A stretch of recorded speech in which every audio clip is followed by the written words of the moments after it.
looking great. You got your beads and everything like that. And in the audience, welcome very, very much to this segment of Conversations, a dear friend of myself and the world, that being Nita Renfrew. She's been a guest many times on the series, and it's so good. She's going up and down and all kinds of things that she has great interest in. I once said she's one of the smartest, the very smartest people in all of New York City, if not the world. And she's a dear friend, and welcome. It's so good to see you again, Nita. Well, thank you, Harold. Not sure. Flattery will get you everywhere. Well, I'll try anything to get everywhere. What do you want? I'll try anything to get somewhere, you know. Anyway, it's you know, because you've been all over the lot. You've written that book, that definitive book on Saddam Hussein. You've been into the militia movement. We could talk about that. You're also making a big change sometime back. And became very interested in Reiki and healing, Reiki, healing and that sort of thing. And now we're in the verge on this March 10th of 2011 in a thing where much of the world, if not all of the world, sees what's going on in North Africa among the Arab peoples there, particularly the country of Libya. So I don't know quite where to wade in, but welcome. It's so good to see you, and I know you're going to have something very interesting to say. Well, you know, basically, I want to talk about world affairs. Okay. Because I no longer follow them. Okay, that's good. You have a unique perspective. I have a fresh perspective. Right. Because I don't watch the news anymore. Mm-hmm. I haven't watched the news for 10 years. Wow, is that a fact, really? And yeah. I think that my assessment of what's going on will turn out to be more accurate than anybody's who watches the news. Okay, very good. Okay, that's a fair. Okay, good. I'm an anti-journalist now. I used to be a journalist. Very decidedly, you were on the Gary Sick thing, and you were on the you know, you were very much on the case. I was in the Council on Foreign Relations, study groups, and all kinds of things. Right. But I tell you, I got to the point where I realized, you know, I used to write about the Middle East and Central America and so on. And I got to the point where I realized, you know what? The problem is here in this country. It's not over there. It's not in any of those places. I agree with that, yeah. So at that point, I started writing about the militia movement here in the 90s. Right. And I spent 7 years working on that. I know. At a certain point, everything fell apart in my life, and I ended up not publishing the book that I wrote. Things on a personal vein, like.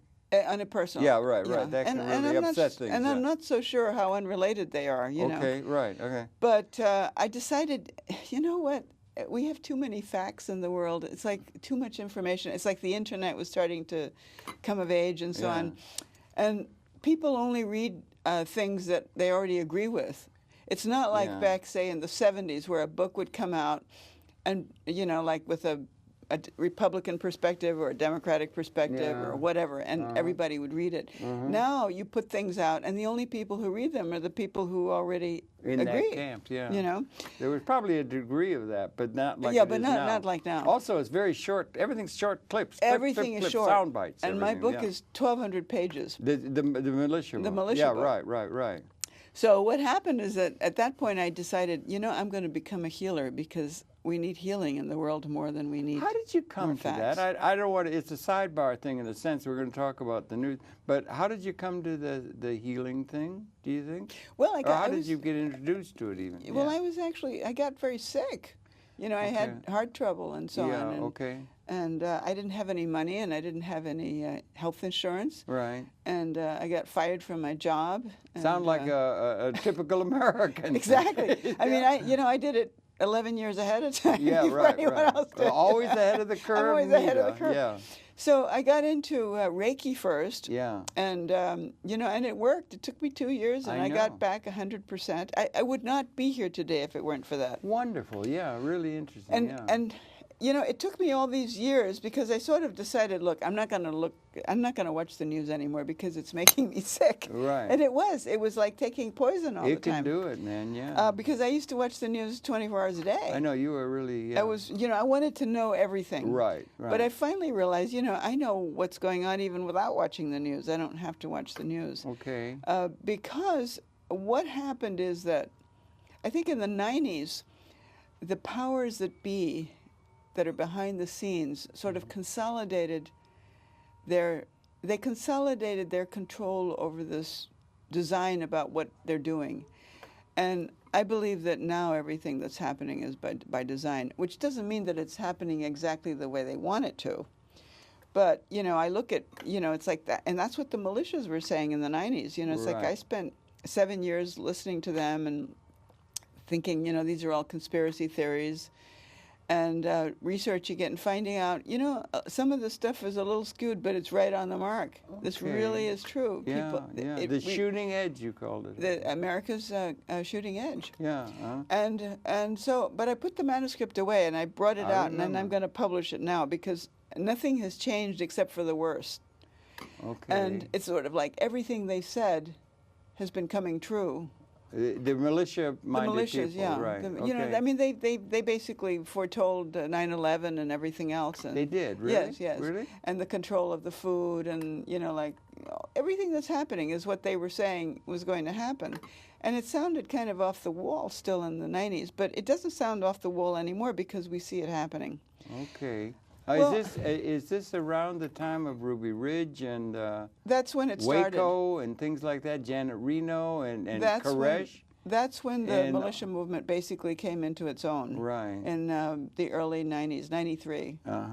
Okay. But, of course, it's like nothing has changed. Mm-hmm. It's like, and there was the savings and loan crisis. Yes, that's right. And Goldman Sachs, came out on top of that. So it's, it's basically more or less the same players. It's like, this current economic situation is just a replay of that, but it's worse.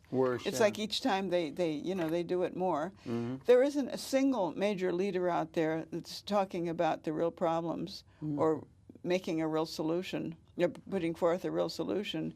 I mean, we have people like Michael Moore and so on, but Michael Moore is still looking at it in terms of Democrats and Republicans, and that's really not, it's like it goes a lot farther than that. Does anybody come close? Do any of the people within the militia movement have a take on things that resonate? Nobody has a voice because the media is controlled, other than MNN. It's like the national media is totally controlled. We don't even have the same news in this country that they have in Mexico or in South America or Europe or anything. Mm-hmm.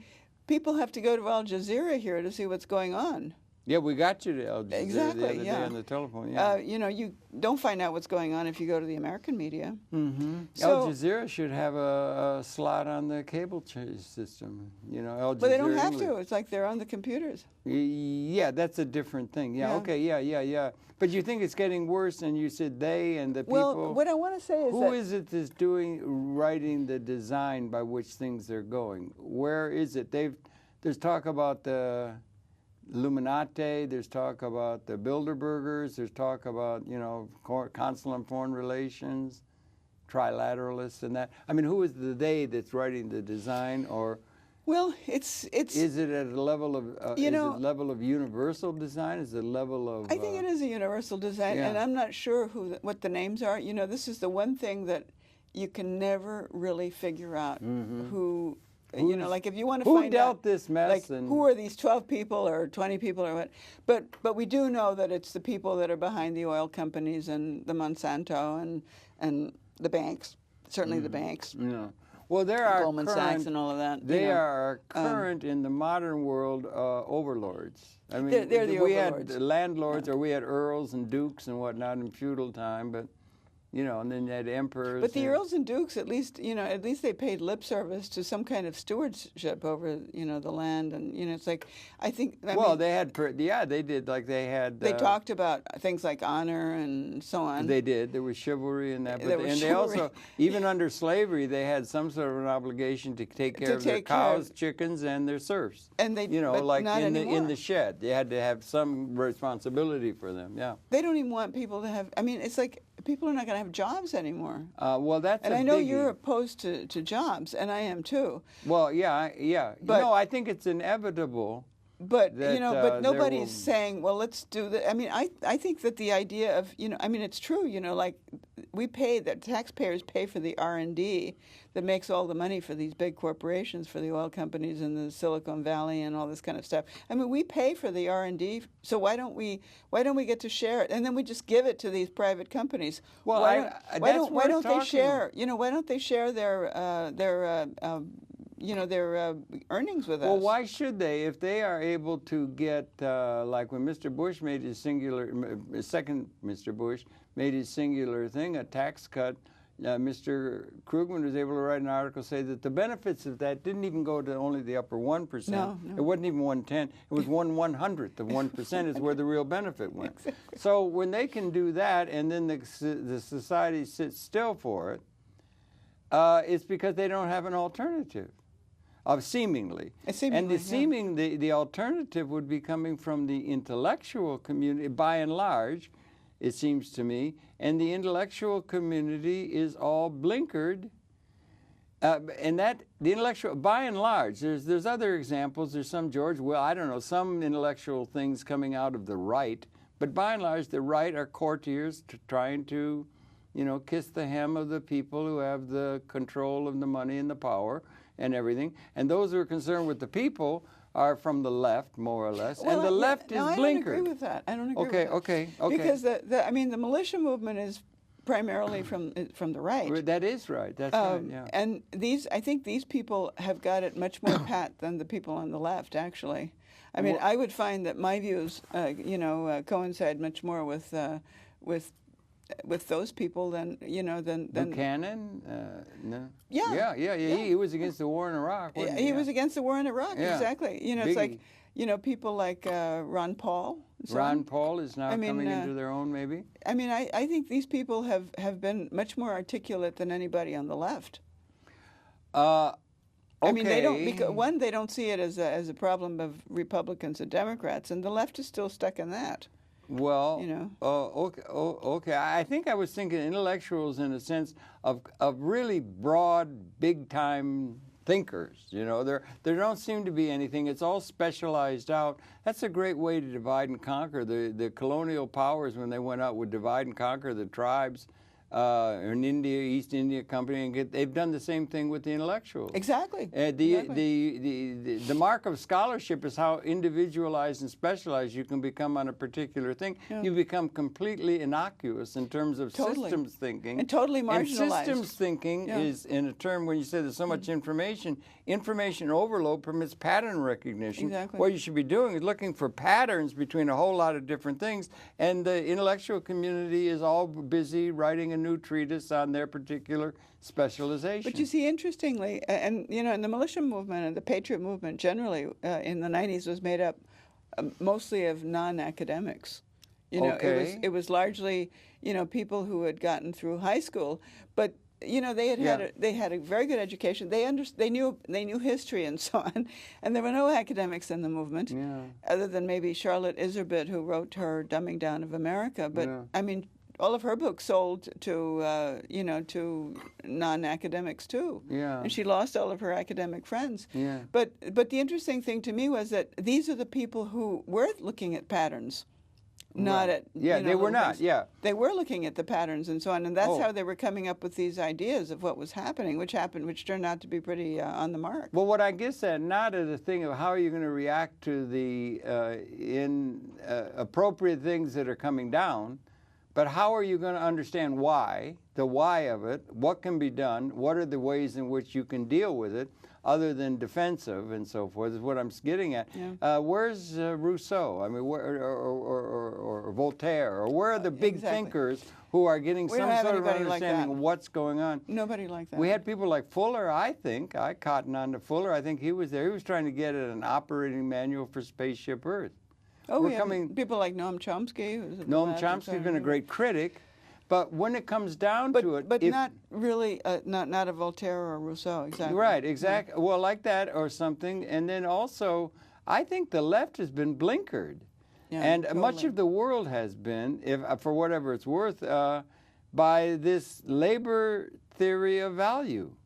They believe, even Marx, it would be coming off Marx, I guess, the idea that you're in a world, we're here in a world, human beings, and its value comes from work, or from labor, in the productive process. And you could understand them arguing for that. They made a revolution or tried in 1848, that sort of thing. That sort of thing was popular. And then on the left, it's Democrats or whatever, they would use that to argue to get better minimum wage or get better value for the labor going into production. And then the Marxists got, okay, all value comes from labor, they say. And so that is a thing that and the world is set up that way. It's set up they distribute income to people only through their labor.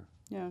It's like you have to be a trained parrot to get a cracker. Exactly. You have to do what they tell you. Yeah. They own the cage and the stand and the cracker, and in order to get it, you have to do what they tell you for their delight in order for you to get a cracker. Yeah. And they accept it because they've got a commitment to the idea that labor is important. They did away with private and that ownership of the capital assets that represent that technology and the extended consciousness is all owned by a tiny plutocratic class in every political entity, and the international order is all a few people like it did back in feudal days. And the left has to say, well, let's get good jobs for everybody, or a minimum wage, or a living wage in that, when in reality the ownership of the capital instruments should not be able to be increasingly accumulated by those who are already wealthy and getting wealthier all the time, like the Koch brothers. Well, I'm going and that's the trend of world society, is that it's more and more productive, you should say productiveness rather than productivity, and the ownership of the capital instruments that are producing wealth should be democratically disseminated, but that would bring in private property, and the left can't have that. So the left is essentially innocuous to what's going on. But the problem with what's happening now is that nobody is even talking about what might be a solution, even in those terms. You know, like, let's assume, okay, fine, the system that we have is one of where you work and so on, but even that is no longer, it's no longer an option for most people. I mean, they're sending jobs out of this country.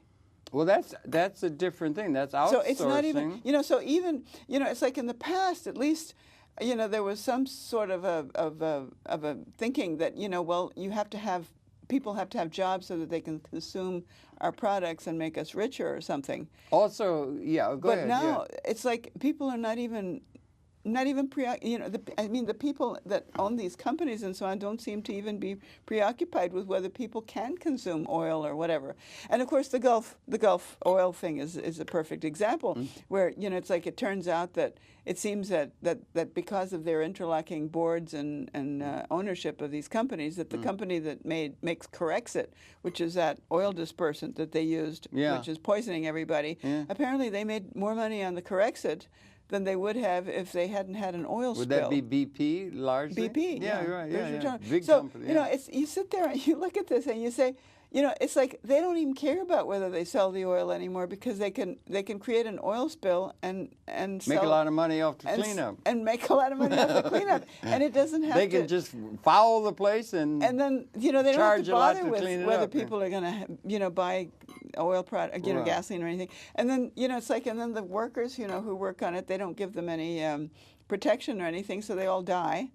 And, they don't even care anymore. Yeah, almost. Like there's not even any pretense of, okay, we gotta keep the economy going just so that people can purchase. They don't even care about consumers anymore. Well, no, but that may become the undoing, and it may be force them to do it, because as long as you got an open system or something, and you got containerization, you can go anywhere in the world. You can go to the bottom. You can do outsourcing to slave labor, no environmental concerns, and a business is only interested in getting a profit and so forth. So that as long as that's there, then they're not going to be able to feather bed. They're not going to be able to create a lot of jobs. But they don't seem to care.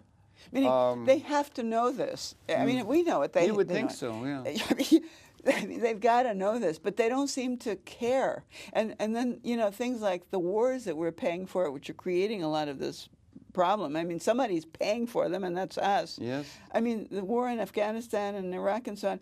I mean, if you read the Wall Street Journal, it's not even, they talk about cutting the budget, but they don't mean those words. That's off consideration. It's like they don't consider that that's part of the budget. Right. So anyway, then we get to what's happening in, throughout the Middle East and Africa and so on now, which is very interesting. And, I've looked at, a couple of articles, but that's all. And I feel like, I don't even really have to read about them, because to know what's happening because I can just compare the patterns of what's happening with what has happened in the past. Okay. And it's just worse. You know, it's like, you know, you look at Gaddafi and Libya. Well, you know, that happens to be a country that has 5 million people in it. Yeah, no. So why are we so concentrated on that That's a question. country? I mean, very interesting you know, question like, du why jour. is it more important to have democracy, in quotation marks, there than in Iraq, you know, where there are also a lot of, you know, demonstrations and so on in Iraq? Yeah. Why? Because there's oil there, you know. But you know, you look at, you know, it's like nowhere is anybody going to convince me that these uprisings were spontaneous in Tunisia and in You don't think it's just a Egypt and serendipitous thing, or it just look, happened? we've had revolutions in the past, and they Yeah. never, you know, it's like, and all that talk about the domino effect at the time of Vietnam. We've never seen domino effects. Yeah. Meaning, you know, when there was the revolution in Russia, it didn't spread anywhere else. When there was the revolution in this country, it didn't spread anywhere else. I mean, you know, it's like, you know, it may have Wait a an minute. effect on something. You mean our original was 1776? Yeah. I think it's spread. I think the model has spread. That's more or less No, but the it wasn't model. like all of a sudden there was, you know, there were uprisings all in all over these the countries, world. all over the world. No, most Or of in the any people were countries, saying, yeah. what are those bumpkins up to? They don't, Exactly. Where the hell are all the assize courts and Yeah, things meaning that have come out of history? there weren't these uprisings in all these countries, is my point. Okay, Well, when well, there there was some, yeah. Meaning, you know, it's like, sure, the ideas spread, they spread to, but there weren't, you know, here we see this uprising in Tunisia, then it spreads immediately to Egypt, Bahrain, maybe? Bahrain, Algeria, Iraq, and, you know, Iraq is not considered to be part of where it spread because we, you know, it's like we took democracy there, so, you know, they have it. You wrote the book They on have that, democracy. Saddam Hussein. So I don't believe that any of these things I don't believe that any of these uprisings are spontaneous. I believe that it's pretty clear that they're to create complete turmoil, so we can maybe send in NATO troops or UN troops or have some kind of we got two wars. UN organization We got Iraq and now Afghanistan, and we got that, and it's being. Why would we want another war? We have to tread carefully. Are they going to declare war at Libya? Well, you got they the press never, just they never even panting. declared war in Iraq. Okay, yeah. But I think they're gonna have a no-fly zone, which will You think they'll be able? That's an act of war. Remember what the no-fly zone did to Iraq? It's horrible. It's horrible. Well, that's the thing where Madame Albright said, well, it's 500,000 people that have died. Well, it was necessary. It was necessary. For what? Yeah. But anyway, I think that, you know, if it's over the oil, it's because China has come into the equation now, and of course that's a big one because they don't have oil. And there's You know, and the dollar is the bottom is falling out of the dollar. It's no longer really the currency of the world. It's going to be, you know, we're going to see the consequences. What of are that. we going to measure in if the dollar is still there? So what's going to become the currency of the Israelis are already saying, well, you know, we've gotten what we wanted out of the United States. We've squeezed them, so now let's ally ourselves with another country. You know. Really, you see that happening? Really, with China? Well, they're talking about it. Yeah, really. Well, They were sending all of the advanced jets, war jets that we were sending to Israel. They were sending them to China back in the 90s and even in the 80s, I think, and they were so that they could, you know, take them apart and copy them, and then they'd send them back to Israel. I mean, they already had, you know, like under the table, reverse engineer, reverse engineering. They already had these under the table relationships with China. So I see. I don't think anything happens in the Middle East that Israel doesn't have a hand in. That's still the major issue, I think. So obviously they've got a hand in what's going on over there. And so, but anyway, my point in saying this is that I don't think it's because democracy is going to come about in Egypt and all of these places. I think it's just going to be what's going to come about when things don't work. At a certain point, when nothing works, then things start to break down, and then people welcome any kind of military sort of presence whether it be NATO. Well, they had a or UN military or something. president under Mubarak and everything like that, and there could Well, be. but they didn't have a NATO or a UN military presence. Well, are you thinking? I'm thinking of something like what they have in Iraq. The day after something happened, Castro wrote a thing to Chavez or something saying, "Look out for NATO coming into Libya to seize all that country and neo-colonial, Exactly. takeover." So you see, And if NATO went in, that would sort of keep the Chinese at bay for a while. Mm-hmm. I guess, although NATO is, I mean, the United States can't go in anymore. We don't have the military capability. The only way we can go in is through NATO. Okay, you're up on the statistics. I mean, that's what we don't have we the could capability. take how many? We got 70,000 troops in Germany for some reason. I don't know why is that. We got 30,000 or so in Japan or something, sitting around doing what? I don't know why they're there. But do you understand what I'm saying? And the military budget is only growing, always, and is never questioned in terms. It's never questioned. Yeah, it's Nobody just questions that's it. security. Yeah, that's like security. we're building security up in Afghanistan. Yeah. I mean, okay, all these problems and everything like that. But I mean, and also the thing looming over it all at another existential level or something is the fact that. Well, we've been through this, but Homo sapiens been here 200,000 years, 10,000 generations. We have the ability to extend our consciousness and make the environment in a certain kind of way affect the environment and so forth, and that's growing exponentially now. Watson just beat the best guy ever playing the game of Jeopardy with nuanced ability. I'm actually going to put out my book now. I'm glad you are. Which I had sort of, it was asleep all this time because I was just doing my energy healing. I've got a copy of it if you need. I know, and I finally figured out, because it was hard for me to figure out, well, if I'm doing healing, why would I put out a book with all this negative information in it that's going to create more fear and so on? But then, I thought about it more, and I thought, the truth of the matter is that what we really need, maybe from a healing perspective, is an exorcism in this country. We need to exorcise the evil. Okay. And when you exorcise demons, you need to name them. Mm-hmm. It's like for people who look at Jesus as a healer. Jesus was known largely as an exorcist back in Syria, Palestine at that time. Mm. And if you look at all of the passages in the Bible, it's like he names, you name the demon in order to order him to leave. Uh-huh. So I thought, okay, fine, and they do this in exorcisms that are not non-Christian too. It's like, in shamanic exorcism, you need to name the demon in order to make him leave. Uh-huh. Demons don't leave just because you pretend they're not there. Okay. So there's a difference between sort of scaring people about the demons and not doing anything but scaring them in order to get them to leave. And a friend of mine who's been vetting my book, actually, Mike, is a terrific guy, and he's done this incredible job. I mean, he spent, because it's 1,200 pages, and he's a lawyer, and he vetted the whole thing for me. From a legal perspective, which I never would have been able to afford to do. Boy, wonderful. But he pointed out to me the other day, because at first he wasn't very enthusiastic about what I was writing. Yeah. And then he said, that he checked a lot of it out. Yeah. And that, he's been urging me to publish it. And at one point I asked him, I said, well, how is this going to help things for me to publish all of this negative stuff? Because I still have these misgivings. And he brought out something which is very interesting, which is he's gotten very much into quantum physics. Okay. And he brought out something called the Zeno effect. The quantum Zeno effect. Okay.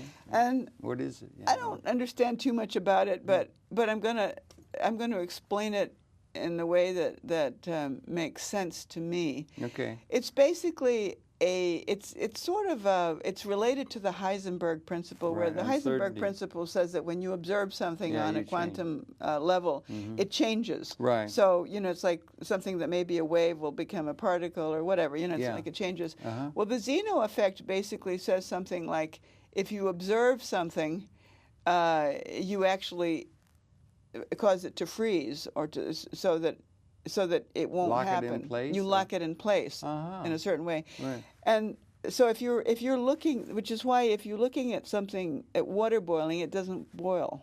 You know, if you just sit there and look at it and wait for it to boil, it takes forever for it to boil. A watch pot never boils or something, yeah. And that's because you're actually you're causing it to lock in place. But I'm not sure that's true. If you have a pot under fire, it will boil. It takes longer. If well, you, anyway, if you watch it. Develop it. You know, anyway, you look at things like, you know, a lot of the worldwide things that, you know, it's like we've been, okay, you know, this is going to happen. It's like in the 2012, or maybe look at what Y2K. Maybe Y2K didn't really happen the way it was supposed to happen so disastrously because a lot of people were looking at it.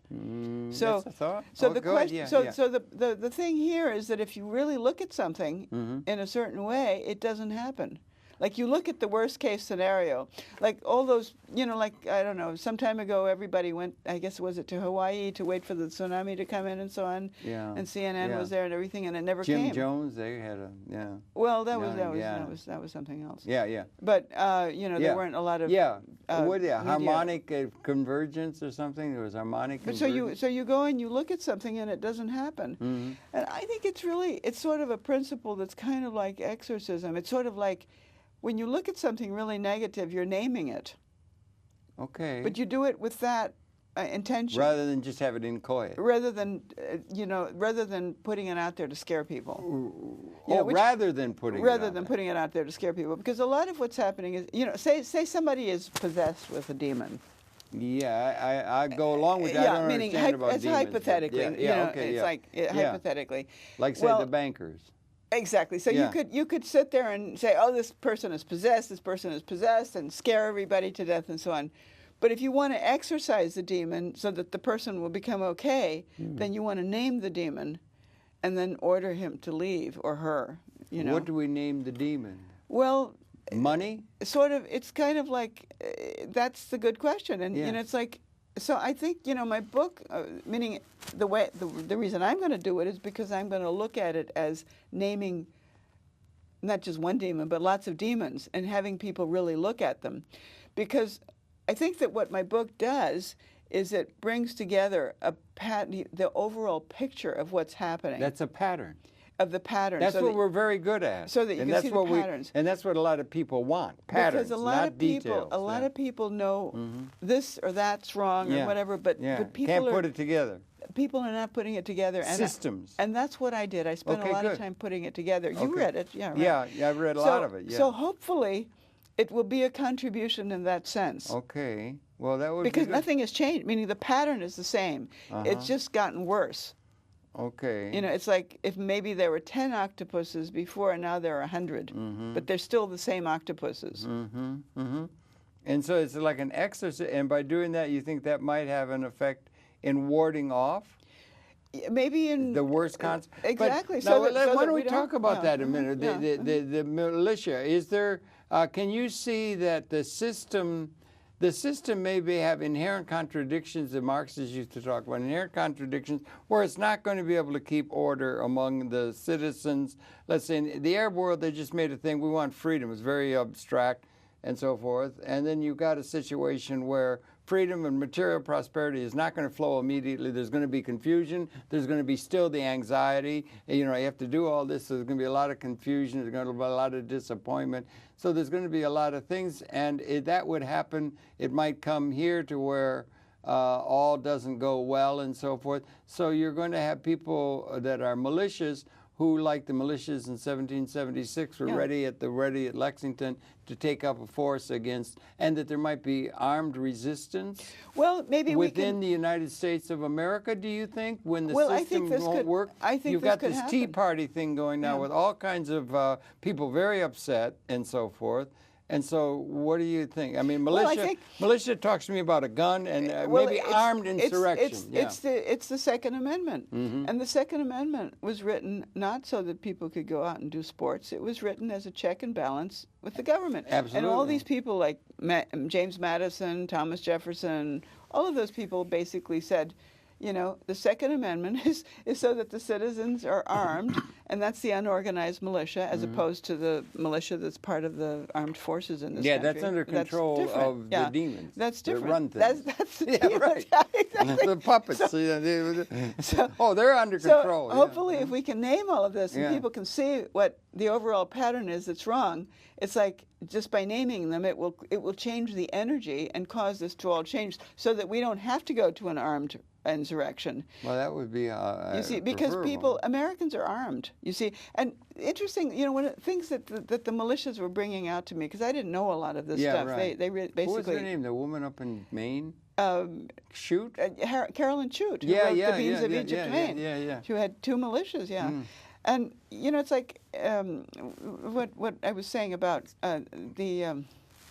you caused me to lose my train of thought. Sorry, no, we were talking about armed militia. The armed militias, and that basically what they're saying is, one of the things they pointed out to me was that there was a report that came out that, I guess it was the Soviet Union in the 70s and 80s. In the 70s, there was a report where they basically said, we know that we could take the United States militarily, we could occupy it, but we would not be able to hold the country because the people are armed, because the general citizens are armed. And that was, these things are very interesting. Yeah. And, so for all of the left, most of the left is sort of anti-gun, Yeah. And I sit here and I think, do we really want to live in a country where only the corporations and the governments have guns?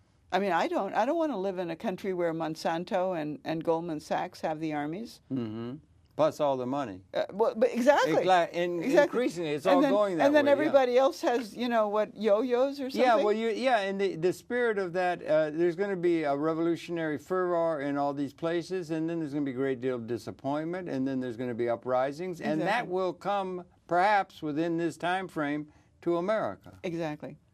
But perhaps, on large, if enough people can see what the overall pattern is, perhaps we can, we can exercise the demons. Exercise the demons. Yeah.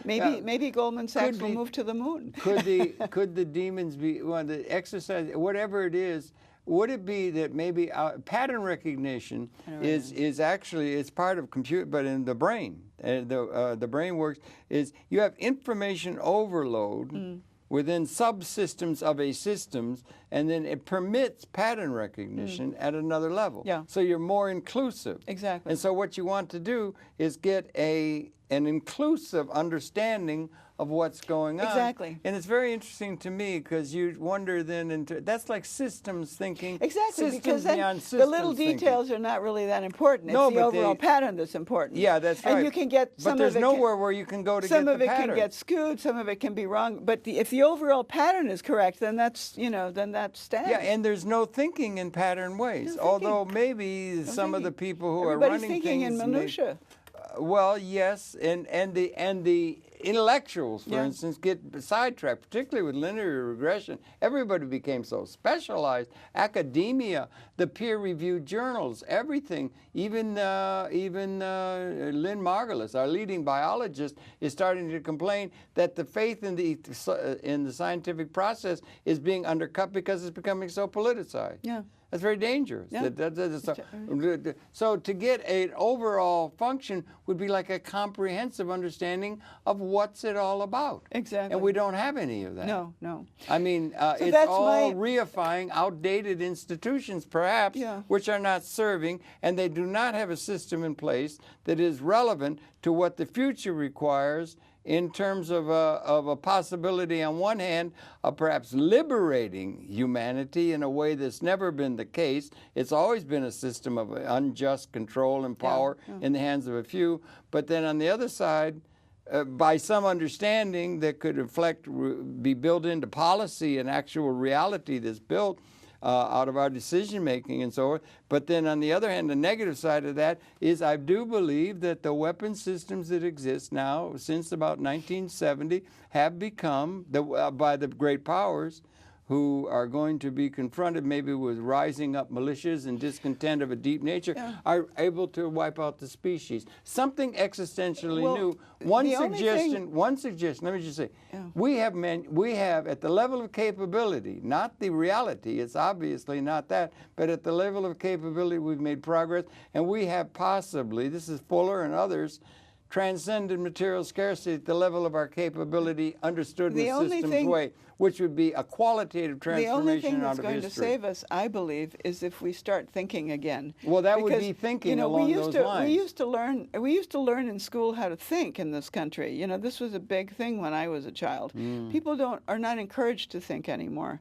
You know, they're encouraged to read manuals and, you know, in order to tie their shoes or something. You know, can you imagine what it would be like to tie your shoelaces if you had to read a manual? It would be horrible. But that's what it is. We've reduced everything to that. So people need to learn how to think, and part of learning how to think is seeing patterns.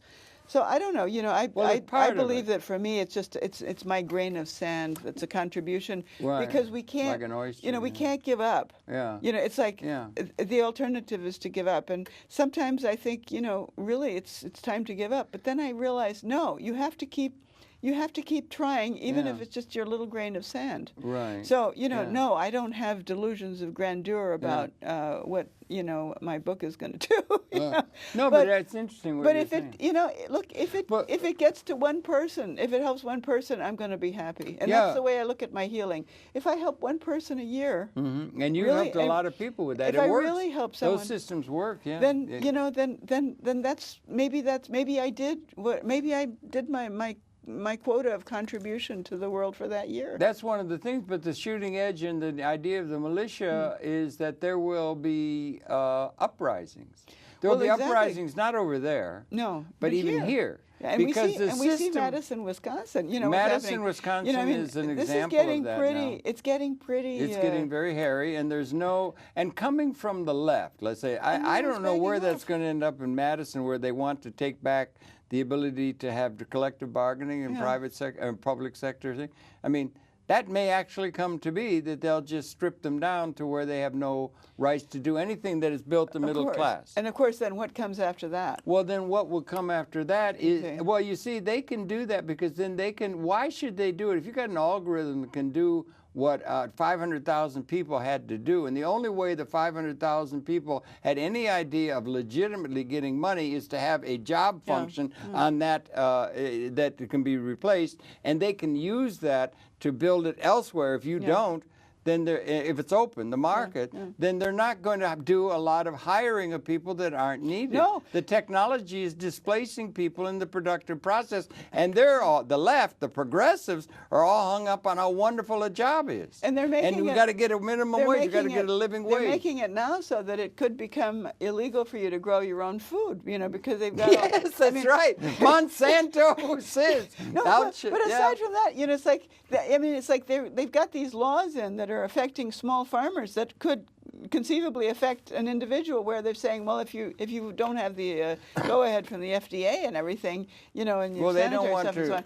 I mean, they got terminator seeds. They don't want them, you know, randomly done by pollination with some lower level. You know, it's like genetics, there's going to be, and you know, it's like not genetics. That's the thing, you know, but if I don't know, I guess if everybody understood what's happening, I mean, we could get rid of them. Who does? I don't know. Maybe it's too late to even do that. That's another possibility. Well, it could be, but the thing is, we live. I think it's correct. I got a great big book shows it's 10,000 generations now that mankind has been here, more or less. You figure 20 years a generation, 200,000 years there was no mankind. There was nothing until.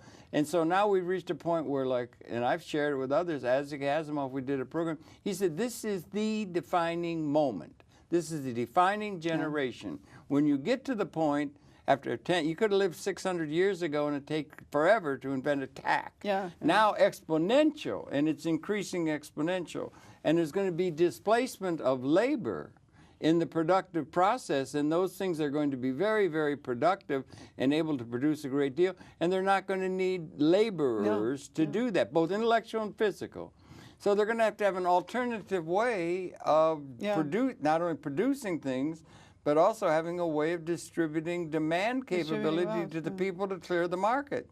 They had the wage slaves. Yeah. They're going to take away the wages. Taking away and then you're going to take away what it is no money. They'll have no money, and yeah. then you're going to get desperation.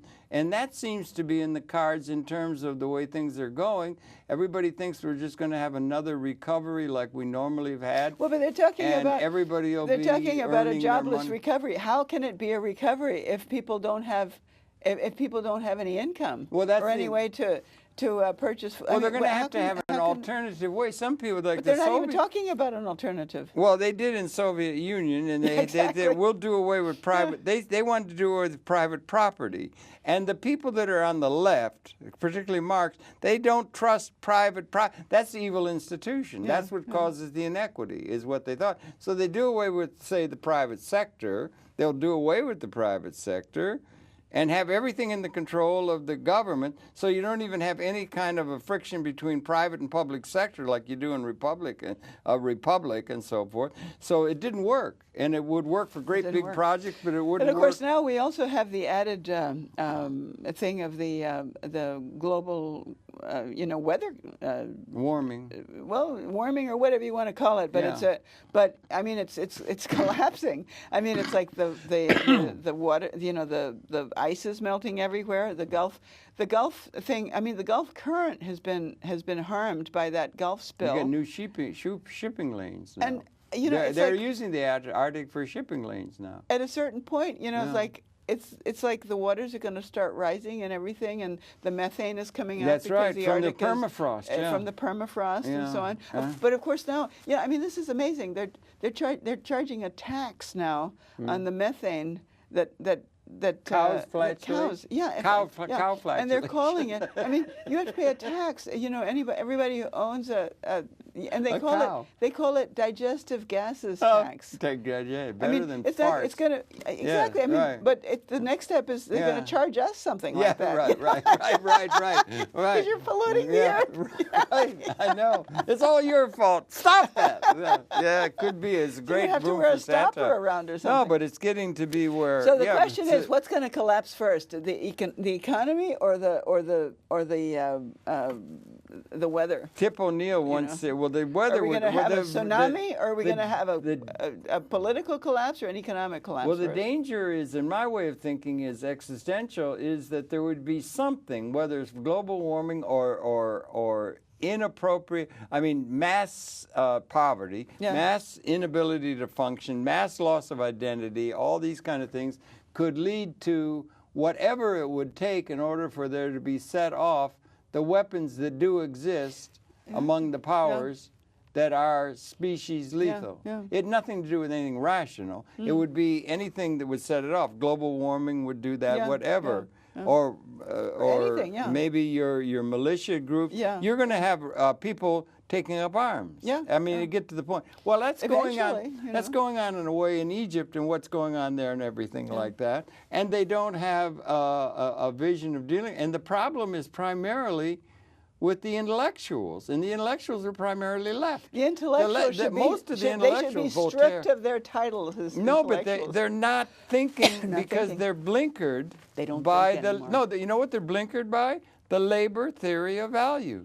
The Well, labor theory of They're value. blinkered by their jobs. They have these comfortable little jobs, and if they think outside the box, their jobs are, It's well, I'm thinking about the blame is with the intellectuals falling down on the job. That's a lot of it. No, they're all bought off. They're all bought They've all off. got a tenured position in academia, burnishing their specialization and so forth. Nobody's thinking about and as a movement, the intellectuals. There are public intellectuals and people.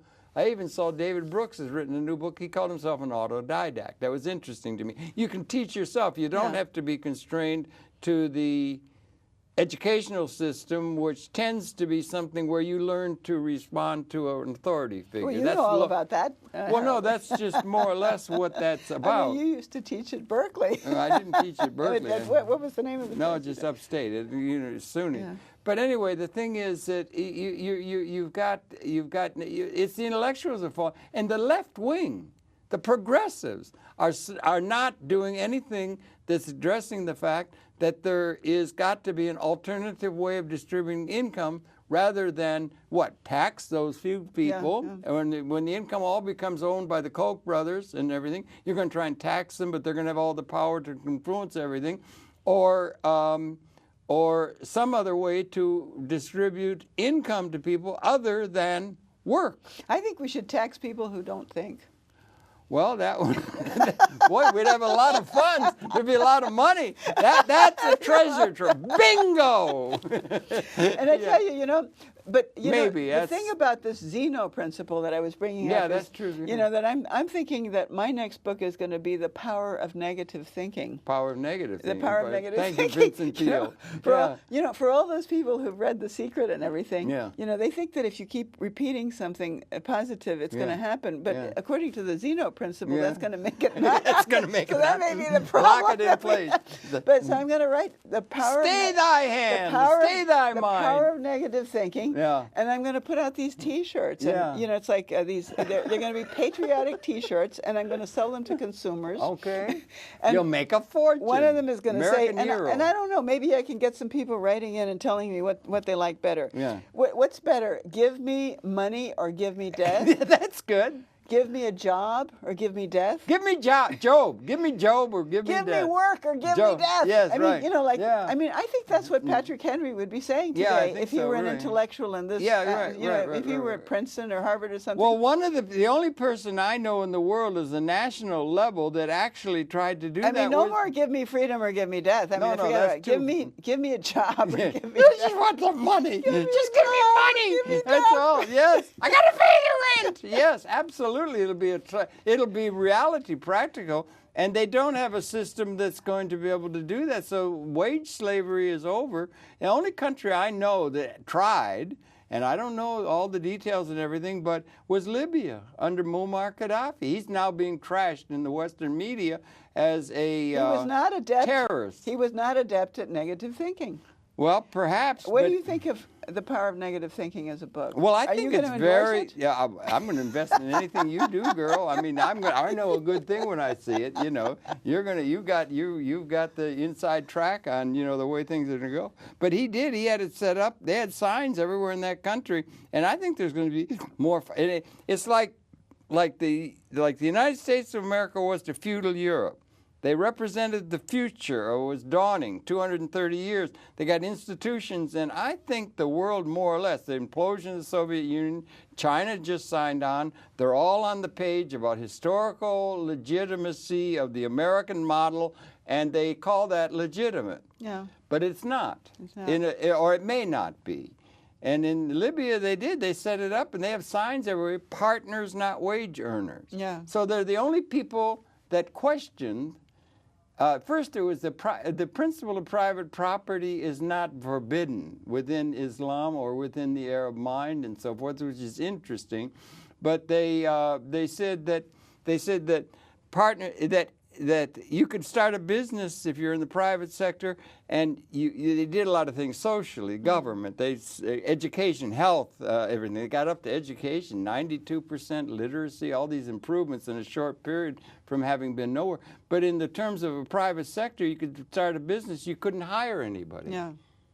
Now that's really interesting. Mr. Obama, all he says is, would you please, would you please, bankers, would you please start some jobs or get some jobs going? Or they all sing the praises of jobs and so forth. If they... I don't see him asking anybody to create jobs. No, he would say, please. He talked to the not even American doing that. Chamber of Commerce. He would Not say, even please that. create some jobs, Goldman Sachs. Do it. We gave you billions. Yeah. You got yachts with everything. Please create some jobs. And if they can do something to produce, to make a profit, they do not want to, and they don't need people Create to 3 do jobs with all those They billions don't we need gave the you. people to do it. They'll claim they need a few and everything like that to ride around on their yacht or something, but they don't have they can't, or if they can go somewhere to avoid it, just like they can avoid what do you call it? Ecology, and pollute the air and make it a little more profit. They're not going to, if you have it open to that, they're going to do that. So you're not going to be able to have that work. So you're going to have an alternative way they should be insisting, the left should be insisting, you form capital. There should be a context where when you form the capital or accumulate capital, make an investment in technology and things that are going, that the ownership of that can't be limited to the class of people who already had wealth. Because they're just going to get endlessly more wealthy. They should have it distributed to everybody, the ownership. Well, but the ownership, that's something. Let me finish. One second. We should own. No, they have to have. If they're going to have any, they're going to have a system that will hoist the capitalist system. Yeah. On its own petard. But we already should own all of this because we pay for all of the R&D that makes these companies rich. Well, okay, and we don't share in any of the profits. Yeah, but it hasn't dawned. If we just shared in the profits, why are we giving these big companies a free Well, why R&D? do you allow them to own all the capital assets? Well, that's my point. That's my point. If they're using our R&D, the left, the progressives forget are about the blinkered. left. I mean, I don't think in terms of left and right. Okay, well, okay. I mean, that's passé. Well, I'm not so sure it is. But the thing is, that if we're paying for the R&D, then we should own the profits of those companies. Why should they own the profits? Why should we give them all this R&D for nothing? Well, they'll claim they did it in their own private sector businesses. No, they don't claim it. They all get it from well, no, not the always. There's ARPA and there's things like that. Internet. A lot of it comes from that, and they'll steal it because they can get away with it. Because the people are saying, we don't want no ownership. It's an evil thing. No, we just want a little job picking up leaves or something. Anything you say, massa, we'll do what you tell us and whatever it is. And they will not face the idea that what they do, they should form the capital in a way where the ownership is distributed of the capital instruments that are productive. They might be able to create an overwhelming abundance for everybody in the ecology, but they have to have a way of distributing demand to the people to clear the market. Well, once we start thinking... The only country that did that was Libya. Once we start thinking... Tried to do it. Thinking negatively, this is going to happen. Okay, back to your ionizer, or what's that called? No, the Zeno. Zeno. The quantum Zeno effect. Quantum Zeno effect. Okay, yeah. You just have to... We just... If we look at them enough... Yeah. It'll go away. It'll go away. They'll just freeze. They'll freeze and they'll cease to exist. Well, that's a thought. It's a thought. Anyway, meanwhile, there might be starting to emerge in all parts of the world, including perhaps that revolution of Egypt is going to come here. When are we going to get some democracy here? Well, I saw that economic democracy. Somebody in Egypt sent pizzas to all the demonstrators in Madison. That's good. I thought that's a start. There's been a couple things like that. Yeah, they did. They had that. But see, they're arguing, and they're really up against it, and that thing up there they're going to create, because it's been since about 1950 you've had a middle class. All the world's seen that on television. They want it and everything, and it's all being challenged now and everything, and there's got to have some sort of an alternative thing. I thought Libya might have been. I don't know what's going on in Libya. It's very disturbing. I think there's got to be a lot of people looking at that part of the world. We started to seriously lose our credibility in the rest of the world when we invaded Iraq and Afghanistan. Yeah, right. Meaning it's like it's just gone down ever since then. I was talking to a friend of mine in Hungary yesterday, and he was telling me, he has an American passport, and he said, just in the past year, you go any place in the world, and you don't want to have an American passport anymore. I know, yeah. He said they don't even respect you any. They have no more respect for Americans. Okay, well, it's like we're.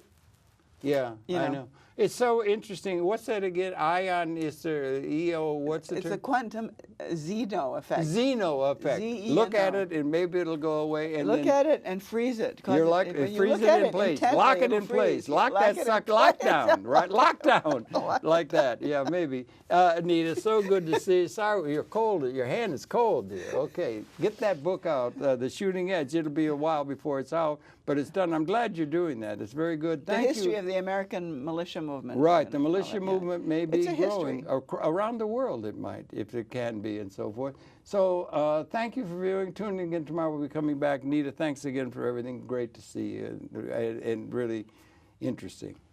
Thank you. Think negatively. Think negative. Yes, right. That's right. That's right. Norman Vincent Peale on his head, right? Exactly. Yeah, I mean, Yeah. The power of negative thinking.